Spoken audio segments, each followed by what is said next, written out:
The Federalist Papers, number 11, The Utility of the Union in Respect to Commercial Relations and a Navy, for the Independent Journal, author Alexander Hamilton. To the people of the state of New York. The importance of the Union in a commercial light is one of those points about which there is at least room to entertain a difference of opinion, and which has in fact commanded the most general assent of men who have any acquaintance with the subject. This applies as well to our intercourse with foreign countries as well with each other. There are appearances to authorize a supposition that the adventurous spirit which distinguishes the commercial character of America has already excited uneasy sensations in several of the maritime powers of Europe. They seem to be apprehensive of our too great interference in that carrying trade, which is the support of their navigation and the foundation of their naval strength. Those of them which have colonies in America look forward to what this country is capable of becoming with painful solicitude.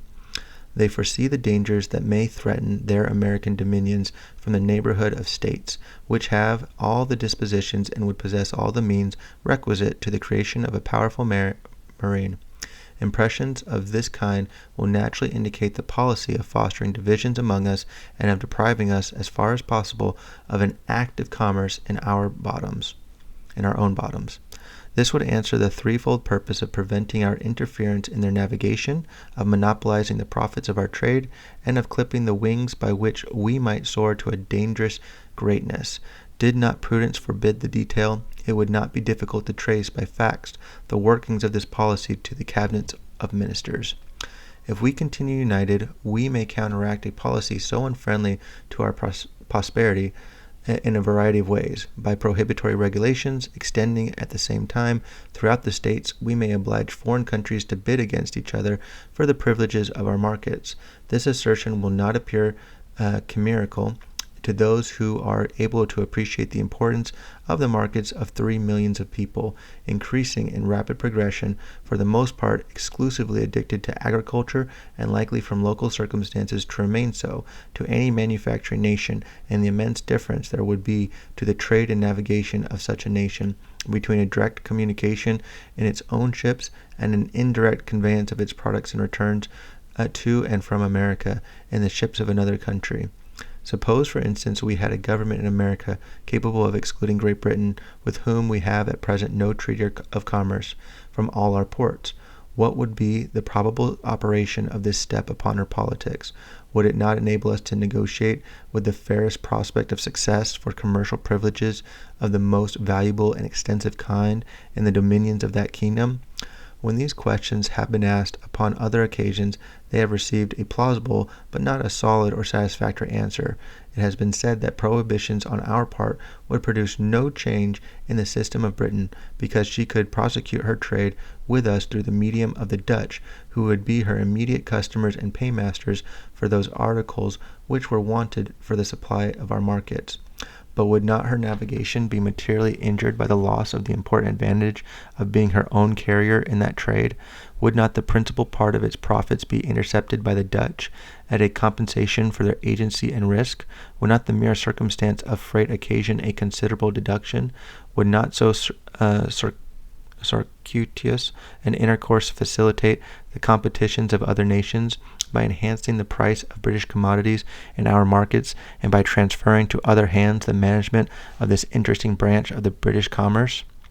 A mature consideration of the objects suggested by these questions will justify a belief that the real disadvantages to Britain from such a state of things, conspiring with the prepossessions of a great part of the nation in favor of the American trade, and with the importunities of the West India Islands, would produce a relaxation in her present system, and would let us into the enjoyment of privileges in the markets of those islands elsewhere, from which our trade would derive the most substantial benefits.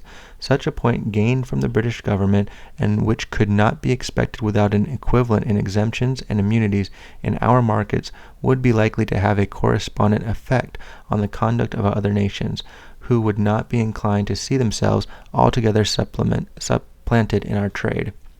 A further resource for influencing the conduct of European nations toward us in this respect would arise from the establishment of a federal navy. There can be no doubt that the continuance of the Union under an efficient government would put it in our power at a period not very distant to create a navy which, if it could not vie with those of the great maritime powers, would at least be of respectable weight if thrown into the scale of either of two contending parties. This would be more peculiarly the case in relation to operations in the West Indies.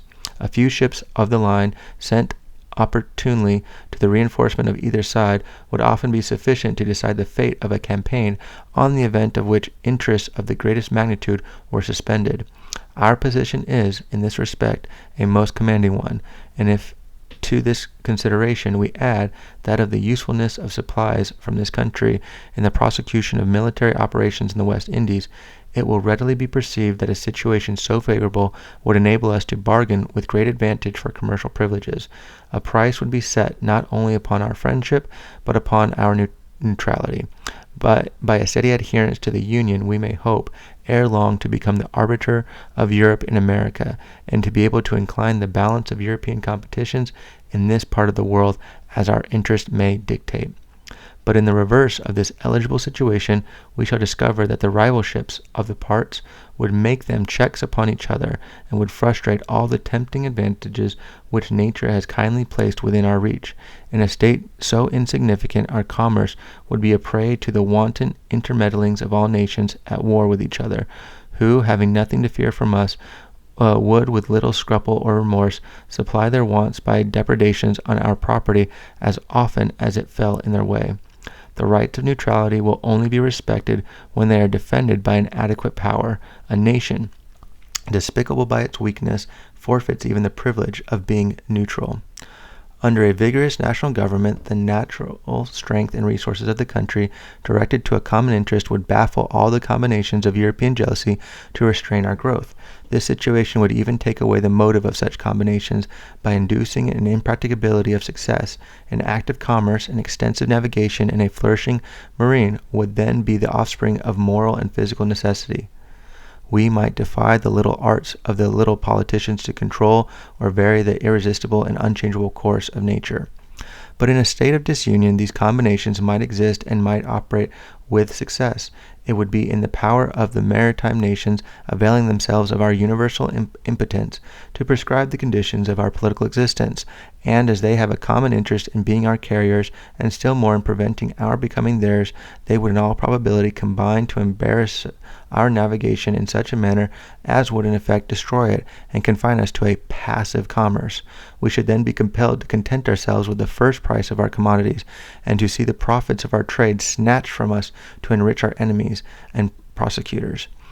The unequaled spirit of enterprise which signalizes the genius of the American merchants and navigators, and which is in itself an inexhaustible mine of national wealth, would be stifled and lost, and poverty and disgrace would overspread a country which with wisdom might make herself the admiration and envy of the world.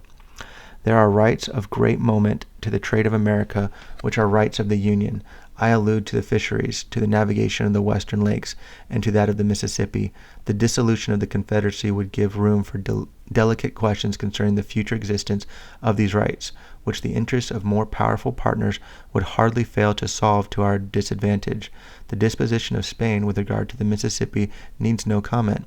France and Britain are concerned with us in the fisheries, and view them as of the utmost moment to their navigation. They, of course, would hardly remain long indifferent to that desired mastery of which experience has shown us to be possessed in this valuable branch of traffic, and by which we are able to undersell those nations in their own markets. What more natural, then, that they should be disposed to exclude from the list such dangerous competitors? This branch of trade ought not to be considered as a partial benefit.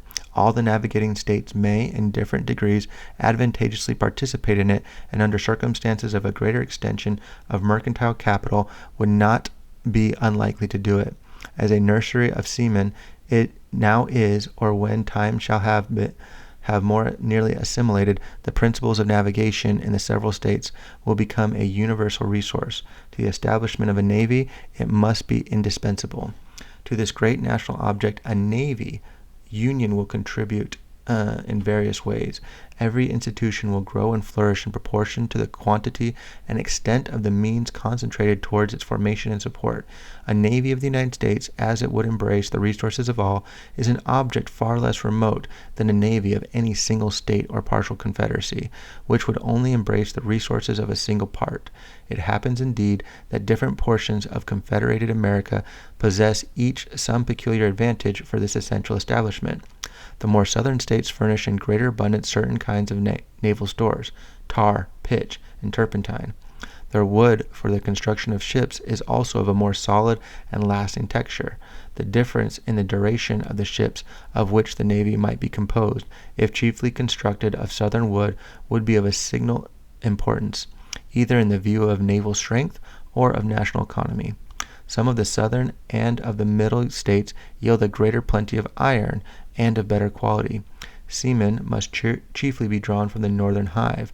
The necessity of naval protection to external or maritime commerce does not require particular elucidation, no more than the conductiveness of that species of commerce to the prosperity of a navy. An unrestrained intercourse between the states themselves would advance the trade of each by an interchange of their respective productions, not only for the supply of reciprocal wants at home, but for the exportation to foreign markets. The veins of commerce in every part will be replenished and will acquire additional motion and vigor free from a free circulation of the commodities of every part. Commercial enterprise will have much greater scope from the diversity in the productions of different states. When the staple of one fails from a bad harvest or an unproductive crop, it can call to its aid the staple of another. The variety, not less than the value, of products for exportation contributes to the activity of foreign commerce. It can be conducted upon much better terms with a large number of materials of a given value than with a small number of materials of the same value, arising from the competitions of trade and from the fluctuations of markets. Particular articles may be in great demand at certain periods and unsaleable at others, but if there be a variety of articles, it can scarcely happen that they should all be at one time in the latter predicament, and on this account the operations of the merchant would be less liable to any considerable obstruction or stagnation. The speculative trader will at once perceive the force of these observations and will acknowledge that the aggregate balance of the commerce of the United States would bid fair to be much more favorable than that of the 13 states without union or with partial unions. It may perhaps be replied to this, that whether the states are united or disunited, there would still be an intimate intercourse between them which would answer the same ends. This intercourse would be fettered, interrupted, and narrowed by a multiplicity of causes, which in the course of these papers have been amply detailed.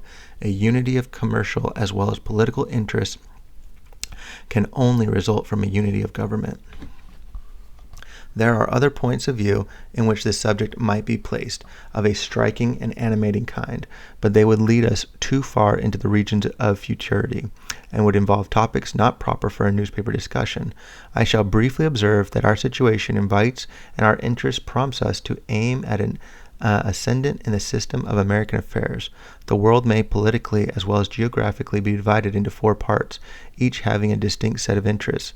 Unhappily for the other 3, Europe, by her arms and by her negotiations, by force and by fraud, has in different degrees extended her dominion over them all. Africa, Asia, and America have successfully felt her domination.